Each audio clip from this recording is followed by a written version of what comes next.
Welcome to the deep dive. We've got a really fascinating journey ahead of you today. We're diving headfirst into a work that, well, it really shook the foundations of how we think about right and wrong. Friedrich Nietzsche's on the Genealogy of Morals. We've sifted through, a stack of insightful reports to bring you the core of this intellectual bombshell. It really is. Our mission to unpack Nietzsche's key arguments, explore his provocative way of thinking, and understand why this book still resonates so powerfully today. So buckle up, because Nietzsche throws down a fundamental challenge to you, really. Yeah. Under what conditions did we dream up our ideas of good and evil? And what are those ideas really worth when you dig down deep? This isn't going to be some dusty lecture, okay? Prepare for some, truly surprising and maybe even unsettling insight. Absolutely. And Nietzsche wasn't just offering another theory, He called this work a polemic. It's like a declaration of war against our usual moral beliefs. A polemic, right? He wants you, the listener, to question everything you thought you knew about where our values come from. Instead of just taking morality as like a given, he asks us to look at its messy, uncomfortable origins. Okay, let's jump straight into the first essay then. It's called Good and Evil, Good and Bad. Nietzsche really starts by kicking over the established idea, right, that good simply arose from appreciating selfless acts. What was his problem with that? Well, he saw that explanation, which was popular with some English thinkers at the time, as, frankly, superficial and historically naive. Okay. He believed it lacked any real grasp of the psychological forces actually driving moral development. Instead, he introduces this really crucial distinction for you to get: master morality versus slave morality. Two completely different systems. Exactly. Think of them as two completely different lenses societies have used to view value. So let's start with master morality. Who are the key players here? And what does good actually mean in their world? In master morality, good is defined by the noble, the powerful, the high-ranking people in society. It's a very self-focused morality, you could say. Okay. It arises from what Nietzsche calls a pathos of distance, this feeling of being superior, separate from those they see as, well, below them. Right, that distance. And for these masters, good isn't about altruism or helping others. It's about embodying strength, nobility, health, power, a confident self-assertion. They look at themselves and basically say, we are the good ones. And everything else is just Bad, yeah. by contrast. So for you, the key takeaway here is that in master morality, values are actively created by the powerful. They aren't coming from some outside standard. Interesting. So bad in this original sense. It's not really a moral judgment. It's more like a social thing, not like us. Exactly right. Initially, bad, schlecht in German, just meant common, low, plebeian. Simple. Okay. Nietzsche even digs into some, let's say, possibly shaky etymology, trying to link good to nobility and bad, schlecht to commonness. Whether the etymology holds up or not. Yeah, regardless of the linguistic accuracy, the core idea for you to remember is that master morality is proactive. It generates its own values from a place of strength and self-affirmation. Okay, that makes sense. Now, what happens when the less powerful enter the picture? Tell us about slave morality. Yeah. How does their idea of good and evil come about? It's different, right? Completely different. Slave morality, Nietzsche argues, it grows out of the experience of the oppressed, the weak, the suffering, and it's fundamentally reactive. Reactive. Okay, how so? Instead of starting with a self-affirmation, like, we are good, it begins by saying no to what's outside, what's different, specifically the masters and their values. And the driving force behind this reaction, and this is absolutely crucial for you to understand, is resentment. Resentment. Okay, another big Nietzschean concept. Right. What does that really mean for you, the listener? It sounds, heavier than just simple resentment. You're right, it is. Resentment isn't just, being annoyed or holding a grudge. It's a much deeper psychological state. It comes from feeling powerless against those you see as stronger or superior. Okay. It's this, potent cocktail of repressed hatred, envy, impotence, and this deep-seated thirst for revenge that you just can't act on directly. As you're weak. Exactly. Because if the weak can't openly challenge the strong, they find a kind of, Nietzsche calls it imaginary revenge. Imaginary revenge. How does that work? By flipping the master's values upside down, what the masters proudly call good, their strength, their power, their health, that gets relabeled as evil in slave morality. Oh, okay. And conversely, the very characteristics that define the slave's own condition, humility, patience, pity, kindness, even their suffering, those get elevated. Those become good. So for you, resentment is the engine driving this whole value inversion. So it's a complete flip of the script, fueled by this like bottled up anger and powerlessness. And Nietzsche points his finger at a specific group, doesn't he, as being key in this moral revolution. Yes, he specifically identifies the priestly caste, particularly within Judaism and then later Christianity. He sees them as the masterminds, really, who skillfully harnessed all that resentment. Right. They used it to create this whole new moral framework that eventually actually triumphed over those aristocratic master values. Yeah. So for you, this highlights how social and religious forces can fundamentally reshape our whole understanding of right and wrong. It's almost like resentment, this negative thing, becomes a weird kind of creative force. Precisely. That's a really insightful point for you. Because it can't act outwardly. It channels itself into creating these entirely new moral categories. It generates a whole new way of seeing the world and assigning value. Nietzsche contrasts this with the master's attitude towards the bad, which he sees as more superficial, maybe contemptuous, but less consuming, less capable of birthing a whole new moral universe. Now, Nietzsche uses this pretty intense image, right, the blonde beast, to illustrate master morality. That sounds, well, a bit controversial, doesn't it? What should we, the listeners, make of that? It certainly is striking, and yeah, often misunderstood.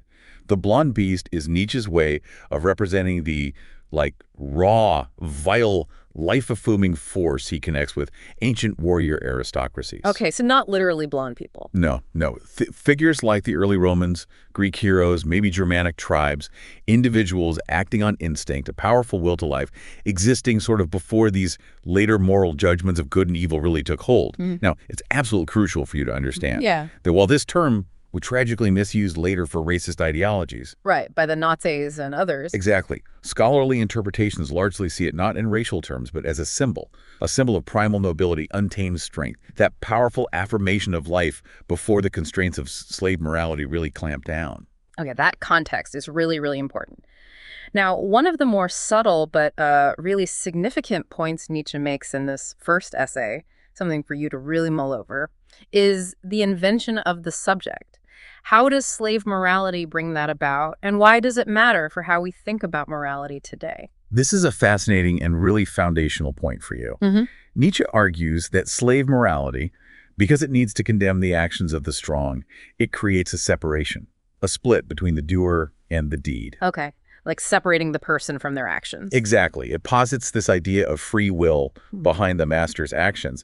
This lets the slaves hold them morally responsible and label them evil for just acting according to their nature. It's like blaming a bird of prey for hunting. Right, yeah. This contrasts sharply with the noble view, where strength and expressing strength are basically the same thing. The powerful just act powerfully. Yeah. They don't see a separate self choosing to be strong. So slave morality invents this idea of a doer behind the deed. Yes. This separate subject, this doer with free will who can be blamed, that becomes the cornerstone for moral judgment as you probably understand it today. Yeah. It's what allows us to assign blame and responsibility. So the very idea of individual moral responsibility, as many of you think of it, might actually have its roots in this reactive slave morality. That's a really provocative thought. Okay, let's move on to the second essay, Guilt, Bad Conscience, and Related Matters.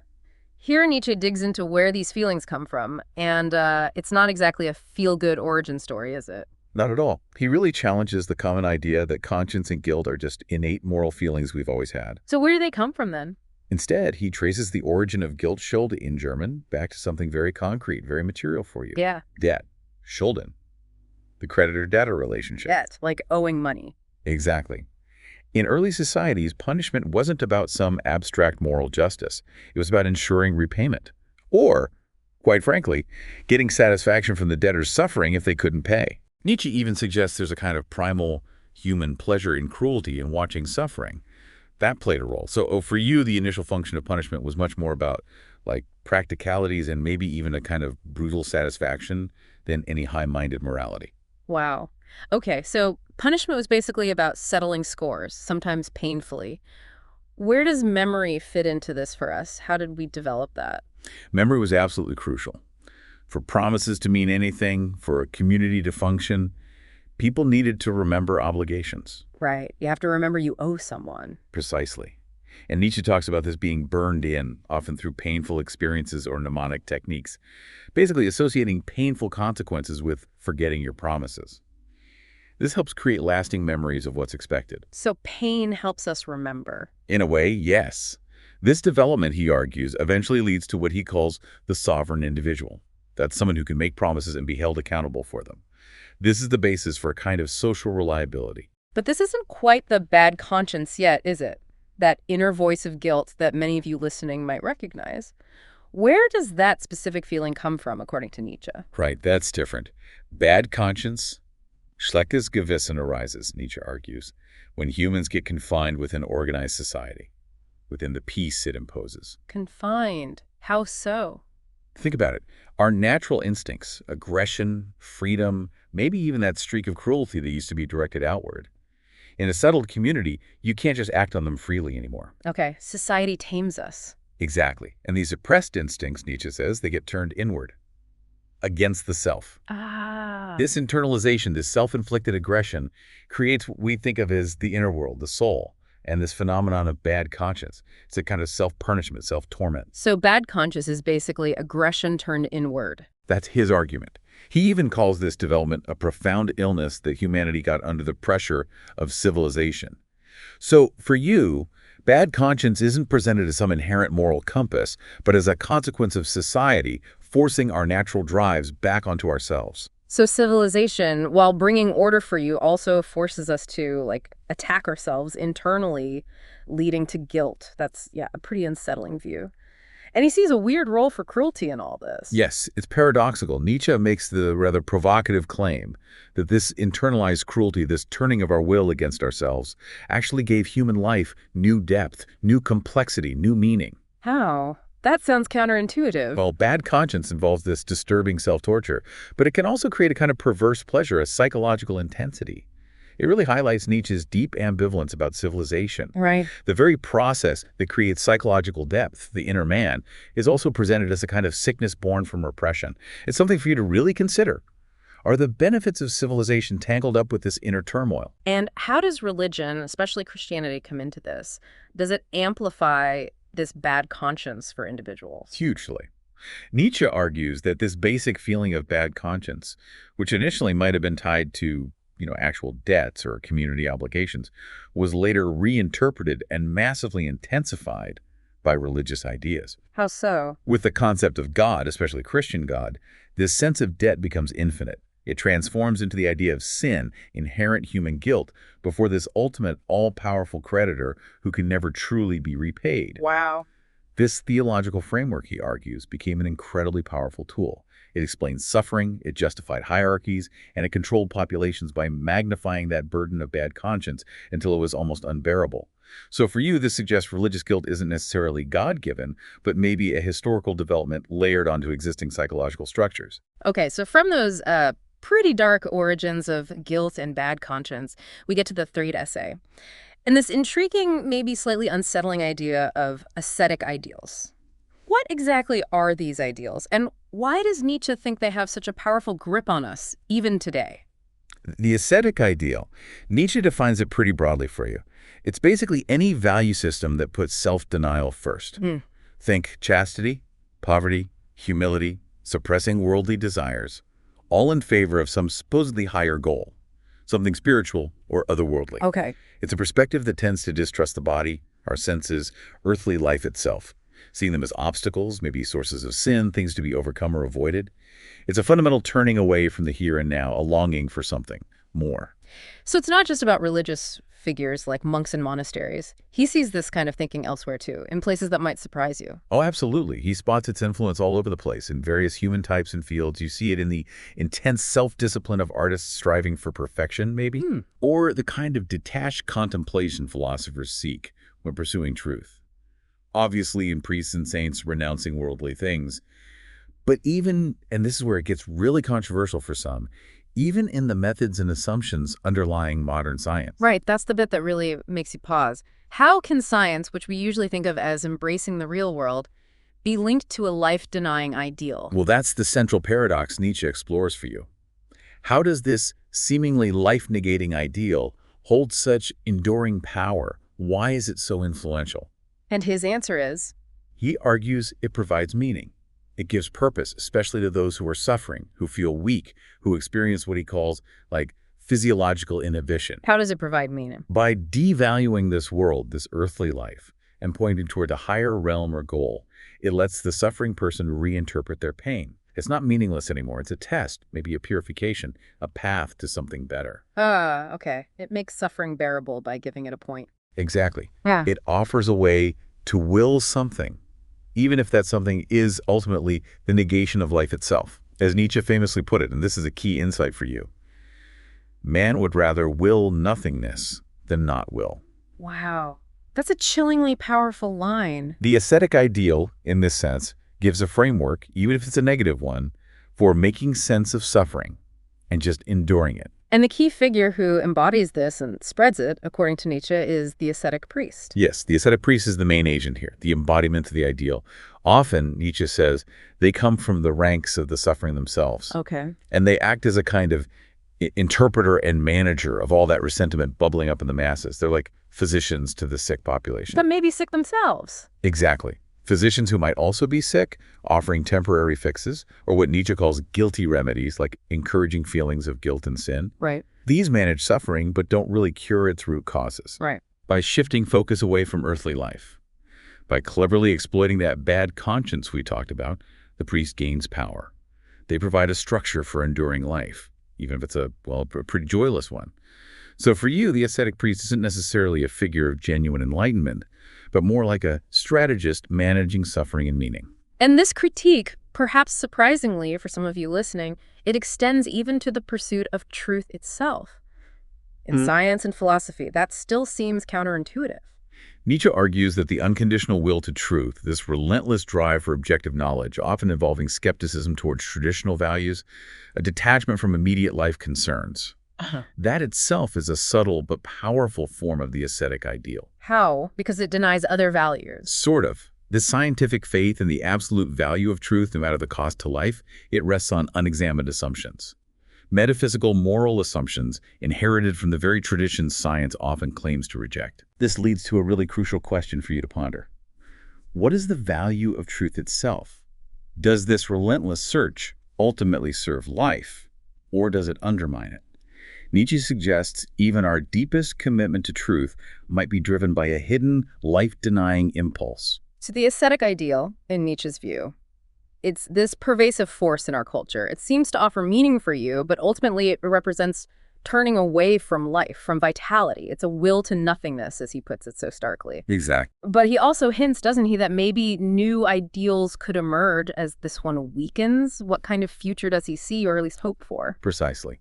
While the ascetic ideal offers a way to avoid total nihilism by giving life some meaning, even a negative one, Nietzsche sees it as fundamentally life-denying, unsustainable in the long run. So what comes next? Well, the essay kind of ends by posing this profound question. What new life-affirming ideals might arise as the grip of the ascetic ideal loosens, especially as that will to truth starts to question its own foundations? Does he give an answer? He doesn't offer a clear blueprint, no. But he opens up the possibility for a reevaluation of all values, a potential embrace of a more maybe life-affirming, honest relationship with our instincts and the world. It leaves you with a fundamental challenge. What could those new life-affirming ideals actually look like? This is incredibly thought-provoking stuff. It really forces you to question the underlying assumptions of our whole moral framework. Now, on the Genealogy of Morals, it wasn't exactly an instant hit, was it? Its journey into the intellectual world has been, well, let's just say complex. That's putting it mildly. Yeah. Initially, it didn't get a huge amount of academic attention, and then there was the influence of Nietzsche's sister, Elizabeth Förster Nietzsche. Yes. Her role is problematic. Deeply problematic. Posthumously, her own nationalistic, anti-Semitic views led to some really significant, damaging misinterpretations of his work, wrongly linking him with fascism, with Nazism. It's crucial for you to remember those interpretations were a distortion, a serious distortion of Nietzsche's actual philosophy. Thankfully, things shifted, right? Mid-20th century, there was a major reassessment. People like Walter Kaufmann played a big role. A vital role, yes. Kaufmann and others worked hard to correct those harmful distortions, to highlight the philosophical depth, the nuance in the genealogy. And since then, its reputation has just soared. So now it's seen as essential reading. Absolutely. It's widely regarded as a genuine masterpiece, essential in philosophy, ethics, political theory, even literary criticism. And the essay format actually makes it maybe a bit more approachable for you than some of his denser works like Zarathustra. But still debated. Oh, definitely. It continues to be the subject of vigorous scholarly debate. People argue about his method, the exact meaning of core concepts like resentment or the will to power, the overall validity, the implications. It's still very much alive. And its influence on thinkers who came after him has been absolutely immense. We're talking intellectual giants here, right? Like Michel Foucault, Gilles Deleuze, Judith Butler. They all grappled with Nietzsche. How did his work shape their thinking for you? Foucault is maybe the most direct link, especially with the genealogical method. He explicitly adopted and adapted it, used it as this powerful tool for his own analyses of power, knowledge, discourse, how institutions shape us. Right, like in Discipline and Punish. Exactly. Foucault saw genealogy, much like Nietzsche, as a way to uncover the often messy, contingent historical events, the accidents, the power struggles that shaped our seemingly natural institutions and ways of understanding the world. Discipline and Punish, as you said, clearly echoes Nietzsche's ideas from the second essay on punishment, memory, the creation of the soul. So for you, Foucault took Nietzsche's historical method and used it to show how power works in subtle ways. But Foucault wasn't just copying Nietzsche, right? There were differences in their approach that are important for you to understand. Yes, definitely. While Foucault deeply admired Nietzsche, calling him a key influence, he arguably put more emphasis on specific historical contexts, the detailed interplay of power and knowledge within concrete social structures. More history, less psychology. Perhaps. Some scholars argue Foucault was less focused on Nietzsche's idea of ultimate origins, the Ursprung, and more interested in the specific historical conjunctures, Herkunft and Störung, that produce our present reality. Maybe with a slightly stronger orientation towards understanding how social transformation might be possible, which is maybe a bit different from Nietzsche's focus on individual reevaluation. Okay. And then there's Gilles Deleuze. He really championed Nietzsche as this radical break from traditional philosophy, didn't he? What key Nietzschean ideas did Deleuze pick up on for you? Oh, Deleuze's reading, especially in his book Nietzsche and Philosophy, was hugely important. It really revitalized interest in Nietzsche in the late 20th century. Deleuze powerfully emphasized concepts like active versus reactive forces. Right, that distinction again. Yeah, and his understanding of the will to power not as just a drive to dominate, but as this fundamental, creative, differentiating force in life. And the crucial importance of affirmation, of saying yes to life and embracing difference. So for Deleuze, genealogy was Nietzsche's core critical method. Exactly. A method for figuring out if values come from life-affirming active forces or life-negating reactive ones. His analysis of resentment and bad conscience as classic examples of reactive forces taking over, that profoundly shaped his own very complex philosophy, like in Anti-Oedipus with Guattari. So for you, Deleuze presented Nietzsche as this philosopher of radical affirmation, a powerful critic of all forms of negativity and nihilism. But Deleuze's reading, while influential, wasn't universally accepted either, was it? That's correct. Some critics argued Deleuze was maybe a bit selective, interpreting Nietzsche through his own specific philosophical lens, maybe downplaying some of the historical, philological details of Nietzsche's genealogy in favor of a more abstract ontological reading about difference and becoming. It's something for you to be aware of. Even the most powerful interpretations can have their own biases or blind spots. And finally, Judith Butler. Her work on gender, identity, hugely influential today.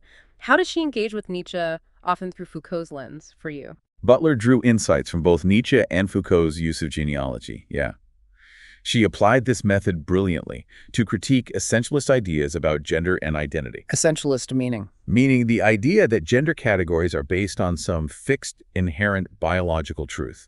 Butler argued, using genealogy, that these categories actually have a history. They've been constructed through social practices, through power relations over time. So gender isn't fixed, it has a history. Exactly. Her famous theory of gender performativity, the idea that gender is created through the repeated performance of certain acts and norms, directly echoes Nietzsche's point in the genealogy that there's no being behind doing. Ah, okay. The doer and the deed again. Precisely. Butler used genealogy to challenge rigid social norms, compulsory heterosexuality, revealing how historically contingent and constructed they are. She also engaged with Nietzschean ideas about memory, forgetting, how subjects are formed. So for you, Butler deployed Nietzsche's critical tools to show how categories we often take as fixed like gender, are actually fluid and shaped by history and power. It really sounds like these thinkers took Nietzsche's powerful toolkit and just ran with it, applying it in all these new, unexpected ways, impacting so many fields. Absolutely. And the influence isn't just limited to those three. Nietzsche's work is really foundational for post-structuralism generally. That whole movement's suspicion of grand narratives, its critique of the unified subject, its focus on interpretation, unstable meaning, unmasking power, a lot of that has Nietzschean roots. What about critical theory, like the Frankfurt School? That's a more complex relationship. Early figures like Adorno and Horkheimer definitely engaged with Nietzsche's critique of Enlightenment reason. But later thinkers, like Jürgen Habermas, were more critical. They questioned what they saw as problems in Nietzschean genealogy maybe being self-refuting or lacking clear normative grounds for its critique. So for you, Nietzsche's legacy is vast, complex, and still actively shaping critical thought today. So if after this whole deep dive on the genealogy of morals, what would you say is the core takeaway for you, the listener? If there's one thing you should really walk away with, what is it? At its absolute heart, Nietzsche's project in the genealogy is a radical challenge, an enduring challenge to the very foundations of your moral beliefs. Question everything. Yeah. He forces you to confront this unsettling possibility that your deepest convictions about good and evil might not have the noble, self-evident origins you always assumed.